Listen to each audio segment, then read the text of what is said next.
کمیته حالتهای فوق‌العاده تاجیکستان به توجه شهروندان و میهمانان کشور می‌رساند که بنا به معلومات اگنتی هواشناسی تاجیکستان از 19 تا 24 ایون سال 2023 در اکثر ناحیه‌های مملکت هوای گرم و خشک باقی می‌ماند. در وادی‌های ولایت ختلان دمای هوا تا 42-47 درجه بالا خواهد رفت. در نواحی تابع جمهوری و ولایت سوخت 38-43 درجه، در ناحیه‌های کوهی و نزد کوهی تا 34-39 درجه خواهد رسید. در بعضی ناحیه‌ها شمال از جنوب به غرب با سرعت تا 15-20 متر ثانیه خواهد وزید. روزهای 23-24 ایون در نواحی جنوب و مرکزی جمهوری خاک بارش در نظر داشته شده است.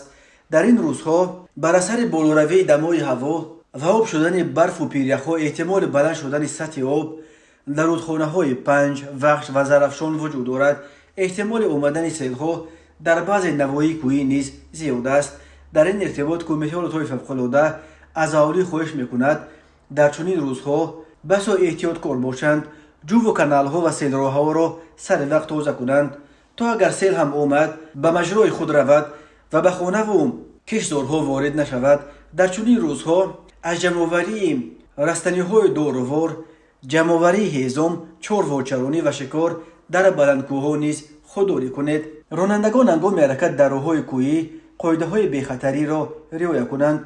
بالا بردن سرعت حرکت و رعایت نکردن مسافه میان ماشین‌ها از عامل‌های حادثه‌های ناخوشند. به ضرورت در چنین روزهای گرم بیرون نروید، در خانه بمانید، به خصوص در ساعت‌هایی که نورهای آفتاب خیلی فعالند. بیرون نرفتن به منفعت است. برای تامین ارگانیسم بیشتر آب نوشید. در چنین روزهای گرم هرگز توصیه نمی‌شود که شراب نوشید.